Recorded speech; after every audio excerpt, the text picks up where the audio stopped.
La punition de Piastri prend une tournure controversée à partir du moment où la télémétrie suggère qu'il n'a rien fait de très différent de ce qu'il avait déjà fait auparavant. Parlons de cela, et plus encore, maintenant. Mais avant tout, abonnez-vous à la chaîne pour recevoir chaque jour des actualités sur la Formule 1. Parlons un peu de Ferrari. On sait que la course de Charles Leclerc a été un désastre total, tandis que celle de Lewis Hamilton s'est mieux déroulée. D'ailleurs, tout au long du week-end, Hamilton disait qu'il se sentait un peu mieux, même avec la voiture. Ce même Hamilton, après le Grand Prix, a décrit la Ferrari comme la voiture la plus difficile qu'il ait jamais pilotée dans des conditions mixtes. Vous savez, ces conditions où il pleut, puis s'arrête, puis il repleut, ou encore lorsque la piste est tantôt sèche, tantôt mouillée. Hamilton a bien sûr demandé à l'équipe d'améliorer la voiture pour l'année prochaine. La voiture doit avoir de meilleures performances, surtout dans les virages lents. Elle doit être plus prévisible, selon lui, car il a eu beaucoup de mal avec le manque de stabilité dans les conditions mixtes. Cette déclaration de Hamilton est donc assez curieuse. Il a piloté chez McLaren, chez Mercedes et maintenant chez Ferrari. Il a connu plusieurs règlements techniques différents depuis ses débuts en 2007. C'est le deuxième pilote le plus expérimenté de la F1, juste derrière Fernando Alonso. Et dire que cette Ferrari est la voiture la plus difficile qu'il ait conduite, ce n'est clairement pas bon signe pour Ferrari. L'équipe a livré une voiture très irrégulière, difficile à régler, avec beaucoup de modifications. Donc la situation chez Ferrari n'est pas la meilleure.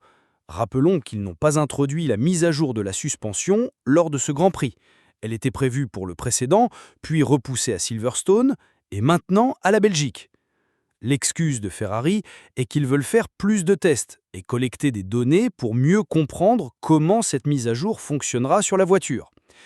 Ferrari s'est un peu améliorée sur les 2 derniers Grands Prix. Elle semble légèrement plus prévisible, plus facile à régler, mais dans ces conditions mixtes, Lewis Hamilton a déclaré que c'était la pire voiture qu'il ait jamais pilotée. Et soyons honnêtes, ce ne devait pas être très différent pour les autres non plus.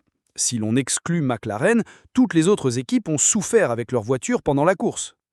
Peut-être que ce ressenti de Hamilton vient aussi du fait que ce règlement est difficile pour bien régler la voiture.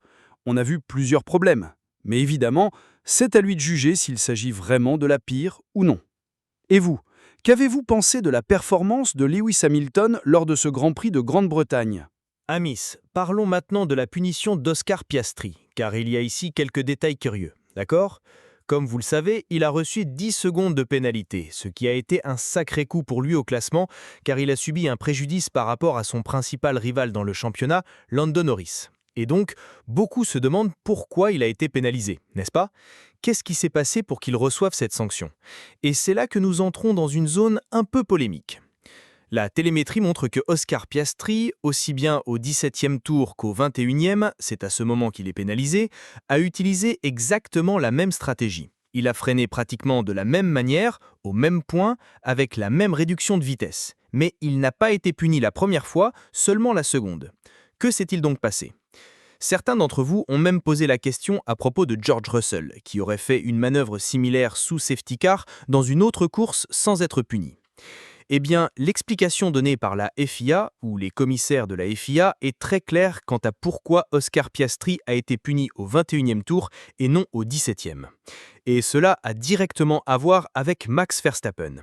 C'est Verstappen qui est le déclencheur, la cause de la pénalité de Piastri. Ce n'est pas nécessairement la faute de Piastri. Incroyable, non ? Donc, d'après ce que vous voyez sûrement à l'écran, le document indique la voiture numéro 81, soit Piastri, a freiné brusquement et de manière soudaine, réduisant sa vitesse en ligne droite entre les virages 14 et 15 de 218 km/h à 52 km/h, forçant la voiture numéro 1, Verstappen, à prendre des mesures d'évitement pour éviter une collision.